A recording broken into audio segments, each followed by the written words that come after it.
కేంద్రంలో మోడీ గారి ప్రభుత్వము మూడోసారి అధికారంలోకి వచ్చిన విషయం మనకందరికీ తెలుసు. అయితే ఈసారి స్వంతంగా అంటే భారతీయ జనతా పార్టీకి సొంత మెజార్టీతోని ఏర్పాటు చేయలేదు మోడీ గారి ప్రభుత్వం. 2014లో ఎన్డీఏ కూటమి ఉన్నప్పటికీ కూడా స్వతహా బీజేపీకి తన సొంత మెజార్టీ ఉండే. తర్వాత 2019లో కూడా 272 కంటే ఎక్కువ సీట్లు వచ్చిన విషయం మనకందరికీ తెలుసు. ఈసారి బీజేపీకి సొంతంగా అధికారానికి వచ్చేటువంటి సీట్లు గెలవకపోవడం, మరి ఏదేమైనప్పటికీ కూడా ఎన్డీఏ కూటమి ఉంది కాబట్టి ఆ ఎన్డీఏ కూటమిలో ఉన్నటువంటి భాగస్వామ్య పక్షాలు అంటే ముఖ్యంగా తెలుగుదేశం పార్టీ, టీడీపీ, అదేవిధంగా జేడీయూ బీహార్లో కొంతమంది చిన్న చిన్న పార్టీలు అందరూ కలిసి ఈరోజు అధికారంలోకి వచ్చిన విషయం మనకందరికీ తెలుసు. చంద్రబాబు నాయుడు గారు ఒక 4 రోజుల క్రితము ఢిల్లీకి వెళ్ళి మరి కేంద్రంలో ప్రధానమంత్రిని, అదేవిధంగా వివిధ మంత్రిత్వ శాఖ మంత్రుల్ని కలిసి కొన్ని విజ్ఞప్తులు చేసిన విషయం మనకందరికీ తెలుసు. మంచి పని చేశాడు. ఆంధ్రప్రదేశ్ రాష్ట్ర విభజన చట్టంలో పొందపరిచినటువంటి విషయాల గురించి వెళ్ళి వారు ఆంధ్రప్రదేశ్ రాష్ట్రానికి రావాల్సినటువంటి విషయాలు కూడా ప్రస్తావించారు. మన పత్రికలో, టీవీలో చూసాం. దాంట్లో అతి ముఖ్యమైనది మరి షెడ్యూల్ 13లో సెక్షన్ 93 ప్రకారంగా ఉన్నటువంటి షెడ్యూల్ 13లో ఇన్ఫ్రాస్ట్రక్చర్లో 4వ అంశం ఏది IOC or HPCL Shell within 6 months from the appointed date examine the feasibility of establishing a greenfield crude oil refinery and petrochemical complex in the successor state of Andhra Pradesh and take an expeditious decision thereon అనేది అంశం ఉంది, మనకందరికీ తెలుసు. ఇది కూడా represent చేశారు. చేసిన తర్వాత మరి ఈ బడ్జెట్ సమావేశాల్లో అది శాంక్షన్ అవుతున్నట్టు కూడా నిన్న పత్రికల్లో మరి ప్రకటించబడ్డది, వచ్చింది. PM Modi grants Naidu's 60,000 crore wish of petrochemical hub oil refinery అనేది వచ్చింది. ఇది ఎకనామిక్ టైమ్స్లో చాలా పెద్ద ఎత్తున పబ్లిష్ అయింది. అయితే భారత్ పెట్రోలియం కార్పొరేషన్ లిమిటెడ్ వాళ్ళు ఒక 5,000 ఎకరాలు భూమి ఇస్తే మేము పెడతామని చెప్పి అది శ్రీకాకుళమా, మచిలీపట్నమా, రామాయణపట్నమా ఎక్కడో దగ్గర మరి ప్లేస్ ఐడెంటిఫై చేస్తే మేము పెడతామని చెప్పి వాళ్ళు చెప్పినట్టు ఈ పేపర్లో వచ్చింది. తర్వాత సంబంధిత మంత్రి అయినటువంటి హర్దీప్ పూరి గారు కూడా దీన్ని ధృవీకరించారు. సరే, ఇదంతా కూడా ఎకనామిక్ టైమ్స్ పత్రికలో చాలా పెద్ద ఎత్తున పబ్లిష్ అయింది. మంచిదే, నాకేమీ ఆక్షేపణ లేదు. నేనేమి మా పార్టీ తరఫున దాన్ని తప్పు కూడా పట్టడం లేదు. అసలు అంశం ఏంటంటే ఇదే షెడ్యూల్ 13లో తెలంగాణ రాష్ట్రానికి మరి కాజీపేటలో కోచ్ ఫ్యాక్టరీ ఉండాలని, అదేవిధంగా బయ్యారంలో ఉక్కు కర్మాగారం పెట్టాలని, ఈ 2 అంశాలు కూడా ఇదే దాంట్లో పొందపరచడం జరిగింది.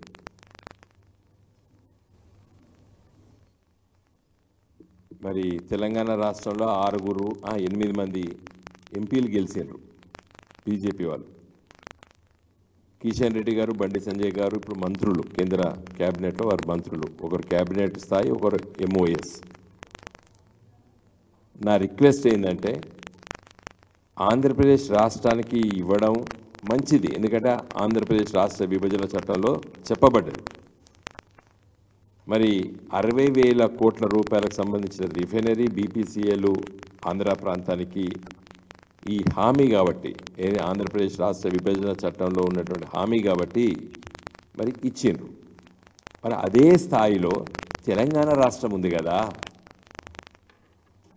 తెలంగాణ రాష్ట్రంలో రైల్వే కోచ్ ఫ్యాక్టరీ కావాలని, కాజీపేటలో కోచ్ ఫ్యాక్టరీ కావాలని నా చిన్నతనం నుండి నేను విద్యార్థిగా ఉన్న సందర్భంలో, విద్యార్థి నాయకుడిగా ఉన్న సందర్భంలో, విద్యార్థి రాజకీయాల్లో చాలా చురుగ్గా పనిచేసేటప్పుడు ఎన్నో ధర్నాలు, వరంగల్ బంధులు, కాజీపేట బంధులు పిలిచి అలసిపోయినాం. మేము ఒక 30 ఏళ్ళు కొట్లాడినాం. మరి విభజన చట్టంలో దాన్ని అప్పుడు కేసీఆర్ గారితో మాట్లాడి ఆ రోజు దీన్ని మేము చొప్పించినాం. దీంట్లో ఈ విభజన చట్టంలో తప్పనిసరి మా హామీ ఉండాలని చెప్పినాం. మరి చంద్రబాబు నాయుడు గారు పై ఆధారపడ్డారు కాబట్టే ఇవాళ మేము అక్కడ ఇస్తాము, మరి ఇక్కడ మేము మీ పైన ఆధారపడలేదు కదా అని అనుకుంటుంది ఆ బీజేపీ పార్టీ. తెలంగాణ ప్రజలు కూడా 8 మంది ఎంపీలను గెలిపించారు కదా మీ పార్టీకి, బీజేపీ పార్టీకి. పోనీ దీని గురించి గత 10 సంవత్సరాల నుంచి పార్లమెంట్లో మా పార్టీ తరఫున చాలాసార్లు మాట్లాడినాం. తర్వాత కేసీఆర్ గారు ప్రధానమంత్రి మోడీ గారిని చాలాసార్లు కలిసి విజ్ఞప్తి చేయడం జరిగింది. కాజీపేటలో కోచ్ ఫ్యాక్టరీ అని ఏదో వేగన్ రిపేర్ ఫ్యాక్టరీ ఇచ్చి కోచ్ ఫ్యాక్టరీ ఇచ్చామని చెప్తారు. Wagon repair factory small unit, అది small scale industry. But this is a major industry. ఇది తెలంగాణ కాజీపేటలో కోచ్ ఫ్యాక్టరీ అని చెప్పి దాదాపు 30 ఏళ్ళ నుంచి ఆడ 40 ఏళ్ళ నుంచి కొట్లాడుతున్నారు వరంగల్ ప్రజలు, కాజీపేట ప్రజలు, తెలంగాణ ప్రజలు. మరి ఇంత వ్యత్యాసం మోడీ గారు సొంతంగా గెలిస్తే ఇది కూడా రాకపో ఆంధ్రప్రదేశ్కి. ఏది సొంతంగా బీజేపీ వాళ్ళు గెలిస్తే ఇది కూడా రాకపోవు ఆంధ్రప్రదేశ్కి. ఆంధ్రప్రదేశ్ ప్రజలారా, మీరు ఒక ప్రాంతీయ పార్టీ గెలిపించినందుకు మీరు అదృష్టవంతులు. ఎందుకంటే అట్లీస్ట్ ఇది కూడా మోడీ గారికి తెలియదా? ఈ హామీలో ఆంధ్రప్రదేశ్ రాష్ట్ర విభజన చట్టంలో షెడ్యూల్ 13లో మనకు కాజీపేటలో కోచ్ ఫ్యాక్టరీ, బయ్యారం ఉక్కు ఫ్యాక్టరీ, ఆంధ్రప్రదేశ్లో కోస్తా తీరం లోపల పెట్రోకెమికల్ రిఫైనరీ అని చెప్పి అన్నీ రాసుకున్నారు. కానీ ఏది ఇవ్వలేదు 10 సంవత్సరాలు మోడీ గారు. ఇలా కేవలము చంద్రబాబు నాయుడు గారు తెలుగుదేశం పార్టీ పైన ఆధారపడ్డది కాబట్టి కేంద్ర ప్రభుత్వము ఇవాళ 60,000 కోట్ల రూపాయలు శాంక్షన్ చేయించి బీపీసీతో పెట్టిస్తున్నారు. తెలంగాణ ప్రజలు మరి బీజేపీని కూడా గెలిపించారు కదా.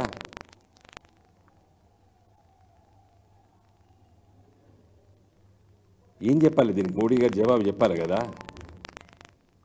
8 మంది పార్లమెంట్ బీజేపీ సభ్యులు మరి రేపు బడ్జెట్లో ఆంధ్రప్రదేశ్ రాష్ట్రానికి ఇవ్వబోతున్నటువంటి ఈ పెట్రో రిఫైనరీకి ఇచ్చే సందర్భంలో తెలంగాణ ప్రజలకు మొండి చేయి చూపిస్తారా? అంటే బీజేపీ ఒక జాతీయ పార్టీ కదా, అందరినీ సమానంగా చూస్తామని చెప్తారు కదా. మరి విభజన చట్టంలో షెడ్యూల్ 13 లోపట తెలంగాణకి ఏమి ఇవ్వాలి, ఆంధ్రప్రదేశ్కి ఏమి ఇవ్వాలని చాలా స్పష్టంగా చెప్పిండ్రు. మరి ఈ హామీని ఎందుకు నిలబెట్టుకోవడం లేదు?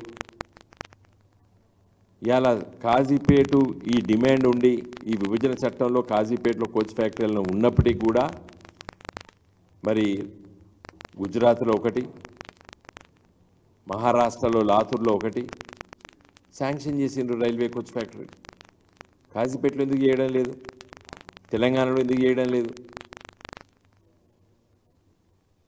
ఇదే కాదు, ఐటీఏఆర్ ఎగ్గొట్టిండ్రు 10 సంవత్సరాలే. పదుల సంఖ్యలో మేము పోయి మరి రిప్రజెంటేషన్స్ చేసినాం. కొత్త జిల్లాలకి నవోదయ విద్యాలయాలు రావాలి. తెలంగాణ రాష్ట్రం ఏర్పడ్డ తర్వాత తొలి ముఖ్యమంత్రి కేసీఆర్ గారు కొత్త జిల్లాలు ఏర్పాటు చేసిండ్రు. నవోదయ విద్యాలయాలు అంటే గ్రామీణ ప్రాంతాల్లో చదువుకున్నటువంటి పిల్లలకి మాత్రమే రెసిడెన్షియల్ స్కూల్స్ అవి.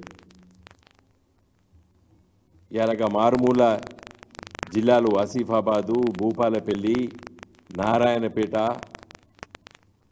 అంటే దూర ప్రాంతాల్లో ఉన్నటువంటి గ్రామీణ ప్రాంతాల్లో ఉన్నటువంటి జిల్లాలను చేసి కేసీఆర్ అభివృద్ధి పందాల్లో తీసుకుపోయడానికి ఆలోచన చేసి పదుల సంఖ్యలో మరి విజ్ఞప్తి పత్రాలు ఇచ్చినాం మంత్రులకి, ప్రధానమంత్రి గారికి.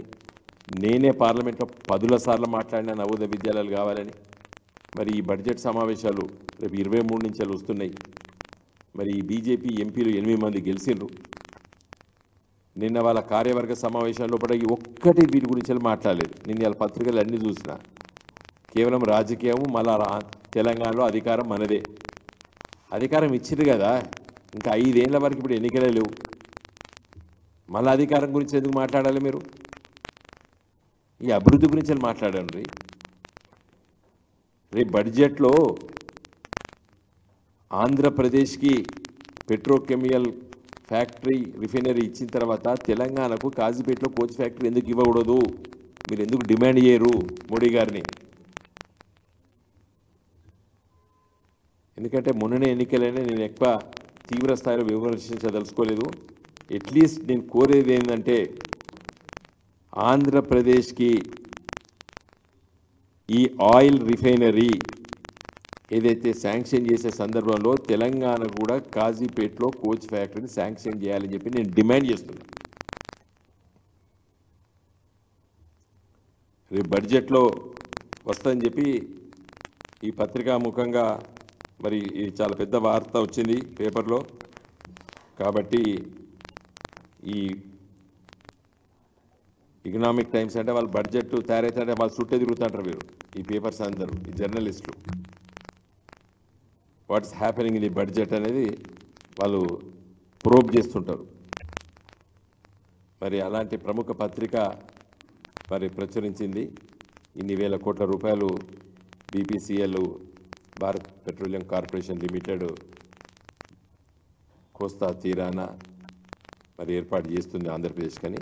కాబట్టి నా రిక్వెస్ట్ ఏంటంటే వెంటనే ఈ కాజీపేటలో తెలంగాణకి ఆ స్థాయిలో ఒక పరిశ్రమను మీరు బడ్జెట్లో శాంక్షన్ చేయాలని చెప్పి నేను కోరుతున్నాను. మిగతా విషయాలు ఏవైతే గుర్తిండ్రు చాలా రోజుల నుంచి అవన్నీ కూడా ఈ వచ్చే కొంతకాలం వరకైనా రాజకీయాలు, ఎన్నికలు, రాజకీయాలు పక్కబెట్టి ఈ అభివృద్ధి వైపు ఆలోచించాలని చెప్పి ఒక తెలంగాణ ఉద్యమకారుడిగా, అభివృద్ధిని ఆకాంక్షించేవాడిగా నా విజ్ఞప్తి. జై తెలంగాణ.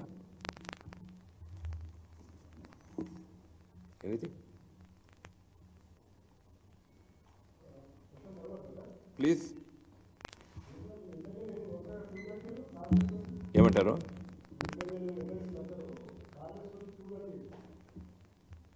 క్యూ ఎక్కడ ఒక్కొక్కరు పోతుంది.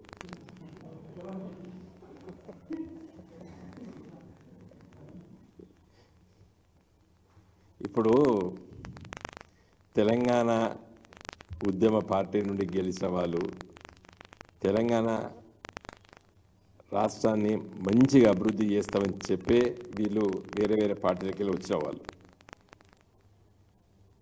మళ్ళీ చాలా రాజకీయాలు, చాలా విషయాలు ప్రస్తావిస్తూ విమర్శిస్తూ పోతున్నారు.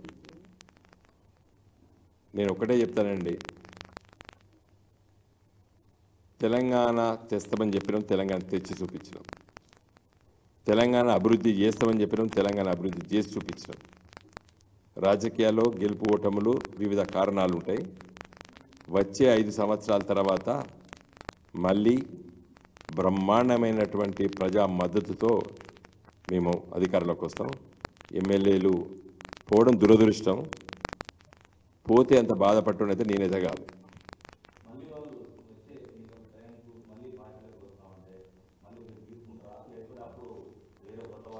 మా పార్టీ తీసుకుంటే కూడా ప్రజలు తీసుకొనియారు. ప్రజలు అంత ఆగ్రహంతో ఉన్నారు. ఇప్పుడు వీళ్ళు చేసేటువంటి చేష్టల్ని ప్రజలు చూస్తున్నారు.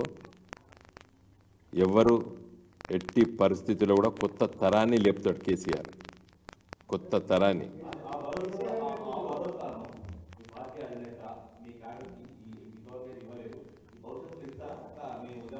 మంచి సమావేశాలు పెట్టుకుంటాం, మంచి కార్యక్రమాలు చేపడతాము. కొత్త తరాన్ని మళ్ళీ మేము ముందుకు తీసుకొస్తాము. డెఫినెట్గా ఒక బంగారు బాట ఈ పార్టీ కొత్త తరాన్ని చూపిస్తుంది. మళ్ళీ డెఫినెట్గా వచ్చే 5 సంవత్సరాల తర్వాత ఈ తెలంగాణ రాష్ట్ర ప్రజలు మమ్మల్ని ఆదరిస్తారు. మంచి ఆదరణతో ఒక మంచి పరిపాలన చేసేటువంటి పార్టీ గులాబీ జెండా.